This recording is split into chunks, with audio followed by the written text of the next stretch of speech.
Buenas tardes, apreciables estudiantes. Muy bien, como les prometí, aquí está el video donde les enseño cómo resolver ejercicios como las actividades integradoras de esta semana. Recordemos que esta semana nuevamente tenemos dos actividades integradoras. La primera, que es la número 3, se llama la electricidad de un globo y dice más o menos el siguiente planteamiento. Un globo electrostáticamente cargado ejerce una fuerza de atracción sobre un papel de tal forma que se pueden identificar dos cargas positivas en la periferia del globo y una negativa en la periferia del papel. Las cargas del globo y del papel están colocadas en los vértices de un triángulo equilátero cuyos lados tienen una longitud de 5 centímetros. Eso quiere decir que en los tres lados del triángulo miden lo mismo y además los tres ángulos deben de medir lo mismo, 60 grados, tal como se muestra en la figura. Se sabe que la carga Q1 tiene polaridad negativa con un valor de 10 microcoulombs. La carga Q2 tiene polaridad positiva con una magnitud de 5 microcoulombs y la carga Q3 también tiene polaridad positiva con una intensidad de 15 microcoulombs. Entonces dice, determina la magnitud de la fuerza de atracción resultante que ejercen las cargas Q2 y Q3 sobre Q1 y el ángulo del vector de la resultante. Utiliza el plano cartesiano para graficar el resultado de la magnitud de la fuerza de atracción. Aquí esto parece un pequeño problema de la actividad, dado que lo pone como el punto número 1. Sin embargo, en los puntos número 2 y 3 se tiene que hacer, da los pasos para hacer esto. Entonces vamos a ver el punto número 2. El punto número 2 dice, calcula la fuerza de Q3 sobre Q1. Para ello hay que sustituir los valores de las respectivas cargas en la ecuación de la ley de Coulomb y el valor de la distancia d, la cual corresponde a una separación entre Q1 y Q3. Recordemos que las cargas de Q1 es negativa, las de Q2 y Q3 son positivas, y además la distancia que hay entre Q1 y Q2 es de 5 centímetros y de Q1 a Q3 es de 5 centímetros. ¿Sí? Entonces, utilizando la fórmula de la ley de Coulomb, podemos calcular la fuerza que se ejerce entre 1 y 3, utilizando nuestra constante K, que recordemos que es 9 por 10 a la 9 Newton metro cuadrado sobre Coulomb al cuadrado, los valores de la fuerza Q1, Q2 y además la distancia que los separa. En este caso entonces tenemos que, bueno, como yo cambié los datos, obviamente los datos que yo tengo van a ser diferentes a los que van a tener ustedes. ¿Sí? Sin embargo, más o menos hacemos lo mismo que la semana pasada. Sustituimos los valores y una vez que tenemos los valores ya sustituidos, únicamente resolvemos. En ese caso, nuevamente yo hice uso de Wolfram Alpha para poder colocar los valores y que me dé el resultado correcto. La semana pasada en las actividades detecté muchos de ustedes que tienen problemas con las operaciones con exponentes. Por esto les recomiendo que utilicen este programa que les envié para que no tengan errores al momento de hacer los cálculos. Entonces, de esta manera, ya obtenemos el valor de la fuerza 1,3, o sea, hace la fuerza que, con la que se atraen 1 y la carga 1 y la carga 3. Además, también tenemos que hacer exactamente lo mismo con la fuerza 2,3, o sea, entre la carga 2, aquí me equivoqué de este lado, entre la carga 2 y la carga 3. No, perdón, 1 y 3. Ay, solo a mí se me ocurre no leerlo bien. Entre la carga 1 y 3. Entonces, nuevamente, colocamos todos los valores y resolvemos. Posteriormente dice, utiliza el plano cartesiano para graficar los resultados de las fuerzas solicitadas. En este caso, yo utilicé un software en línea que se llama GeoGebra. Si me permiten, es este software que les estoy poniendo aquí. Aquí se encuentra la dirección. Y este software tiene todo lo que se necesita para las construcciones. ¿Sí? Podemos nosotros poner puntos, podemos poner nosotros distancias, podemos poner rectas, podemos poner vectores. En este caso, entonces, para el caso que tenemos la carga Q1, Q2 y la carga Q3. Cada una de ellas está separada por 5 centímetros. Y yo en este caso le puse los valores ya en los vectores. Aquí pueden ver uno de mis vectores. Vamos a cambiar el color para que se vean más. Eh, el cual nos dice desde dónde parte la fuerza y hasta dónde llega. ¿Sí? Déjenme cambiarle el color para que los vectores se vean de diferente color. ¿Sí? Entonces, bueno, lo que yo hice fue nada más poner en la misma dirección hacia dónde está jalando cada una de las fuerzas.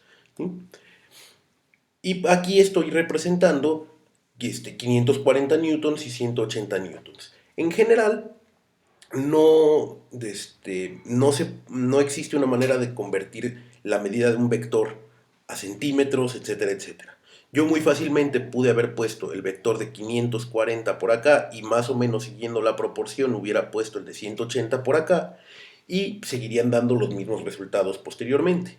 Lo que es importante es que se fijen que las proporciones sean las mismas. Sí, en este caso, bueno, yo ya perdí las proporciones que tenía originalmente, entonces lo voy a dejar como lo teníamos. Entonces, lo que tenemos que hacer es calcular la fuerza resultante. Eso quiere decir, tenemos que hacer un paralelogramo, una figura que es como un rectángulo con dos lados paralelos. Sí, en este caso es como si yo copiara este vector que tenemos aquí y lo pego acá, y este vector que tenemos aquí y lo pego acá. Entonces voy a tener una figura de 4 lados. La fuerza resultante va a ser el vector que vaya desde, bueno, voy a poner un vector para simular más o menos en dónde, de lo que les estoy diciendo. Sería la fuerza que vaya desde el origen hasta donde quiera que se junten estos vectores. ¿Sí? Yo, por ejemplo, digamos que es por aquí. Si yo copio este aquí, debería de quedar igual, y si yo copio este vector acá, debería de quedar igual. ¿Sí? Nuevamente ahorita, en este momento yo lo estoy haciendo al tanteo, lo estoy haciendo sin medirlo, pero ustedes en casa, yo les recomiendo que esto lo hagan a mano para que ustedes puedan hacer las mediciones correctamente. Este software que yo estoy utilizando es muy bueno, sin embargo, muchas veces es muy difícil hacer las construcciones directamente aquí. Bueno, como les comentaba entonces, lo que nos pide, lo que nos va a pedir ahora la actividad es que calculemos cuánto mide este lado, este, este vector que yo acabo de trazar. Si se fijan, además se crean dos triángulos. El triángulo que se hace con este vector y esta línea de aquí, y el que se hace con este vector y esta línea de acá. Entonces podemos utilizar cualquiera de los dos triángulos para hacer uso de la ley de cosenos. Si recordamos, dentro de un cuadrilátero, la suma de todos los ángulos internos tiene que ser, tiene que ser 360 grados. Esto quiere decir que como yo ya en este cuadrilátero que ustedes deberían de trazar, tengo un ángulo aquí de 60 grados y uno igual acá de 60, este ángulo que me va a quedar aquí y este ángulo que me va a quedar acá, tienen que ser de 120 respectivamente, que son los ángulos que vamos a utilizar. ¿Sí? Entonces, para calcular la fuerza resultante, vamos a utilizar la ley de cosenos. La ley de cosenos nos va a decir que la fuerza resultante al cuadrado es igual a la fuerza 1,3 más la fuerza 1,2. Yo no sé por qué me equivoqué tan feo aquí. Menos 2 veces la fuerza 1,3 por la fuerza 1,2 por el coseno de 120 grados, que es lo que mide el ángulo opuesto. ¿Sí? Yo aquí sustituyo y despejo. Para quitar el cuadrado, saco la raíz del lado derecho y pongo los valores que ya teníamos. Y nuevamente, esto lo pueden hacer en la calculadora sin problema, pero pueden utilizar también Wolfram Alpha y les va a dar el resultado. Sí, en este caso, la fuerza resultante que a mí me dio es de 648.99 newtons.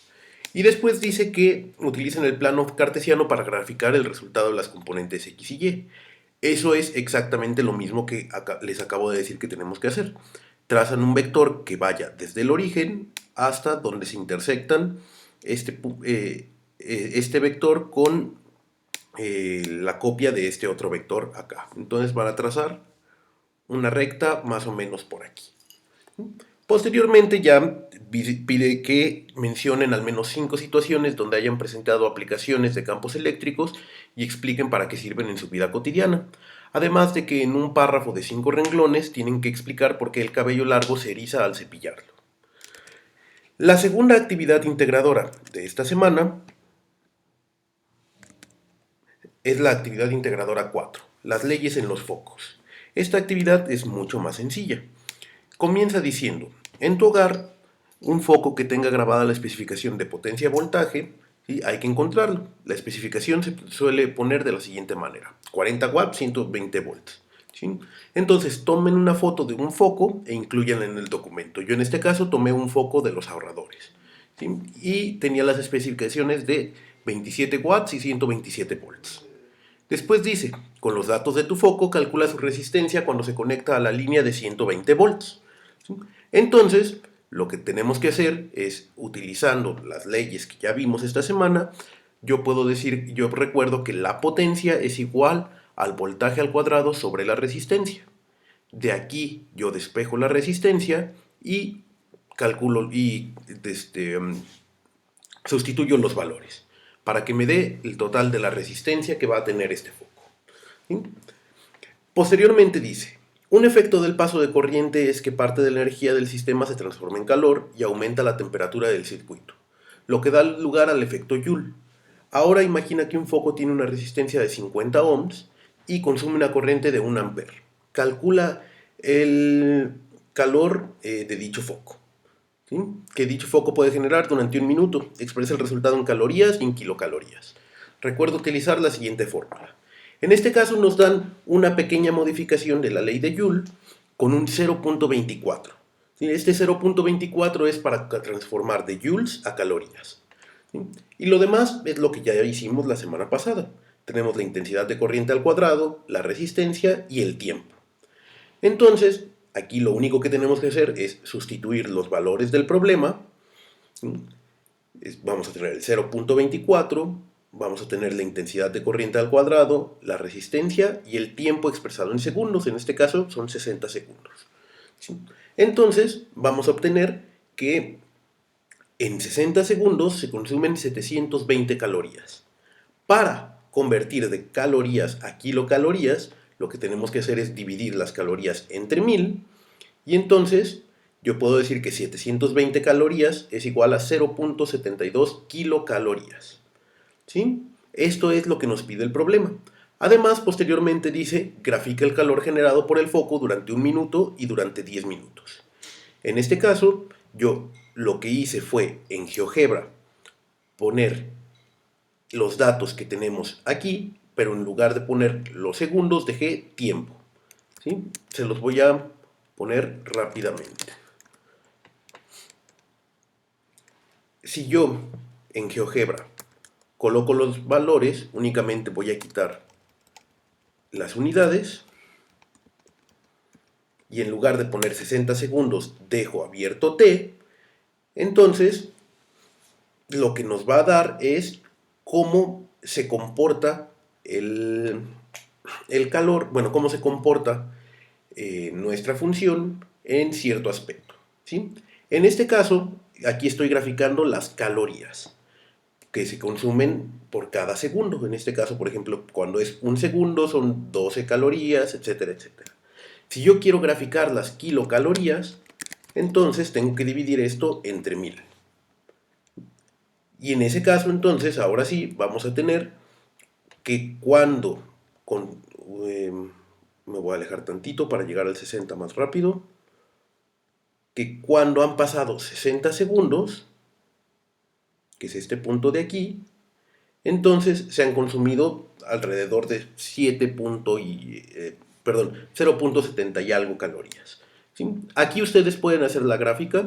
En esta parte de aquí ustedes pueden configurar lo que quieren que se vea. Por ejemplo, yo quiero poner que el mínimo que se muestre en X sea 0, que el mínimo que se muestre en Y sea 0, que el máximo sean 650, porque tenemos que graficar hasta 10 minutos, o sea, 600 segundos, y el máximo que quiero en Y sean 9. ¿Sí? Porque recuerden que para 600 segundos son aproximadamente 7.2 kilocalorías. Entonces, en este momento ya tengo mi gráfica que va de 0 a 600 y que me muestra los puntos donde ocurre eso. Lo único que faltaría sería colocar los puntos para nosotros poder decir en dónde está. ¿Sí? Aquí podemos hacer un zoom para atinarle al 60 y acá igual, y acá igual podemos hacer un zoom para atinarle al 600. Si pongo un punto, ay, no me deja poner puntos. Ah, ya vi por qué.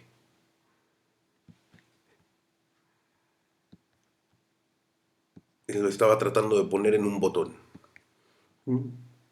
Lo ponemos en el 600 y entonces de esa manera ya tenemos nosotros la gráfica de cuántas calorías, bueno, cuántas kilocalorías ha consumido nuestro foco después de 60 segundos y después de 600 segundos. ¿Sí? Muy bien. Posteriormente dice, en media cuartilla menciona al menos 3 situaciones de tu vida diaria donde utilices alguna de estas leyes e indica las actividades que permiten realizarla con mayor facilidad y por qué. Espero que con este sencillo video haya quedado más claro el cómo se van a realizar las actividades de esta semana. Sin embargo, ya saben que cualquier duda que tengan me la pueden hacer llegar, ya sea por el mensajero de la plataforma, por mi correo electrónico, por el foro de Aprendiendo o ahora por el grupo de WhatsApp. Espero que tengan una maravillosa semana y nos vemos en nuestra próxima sesión síncrona. Hasta luego.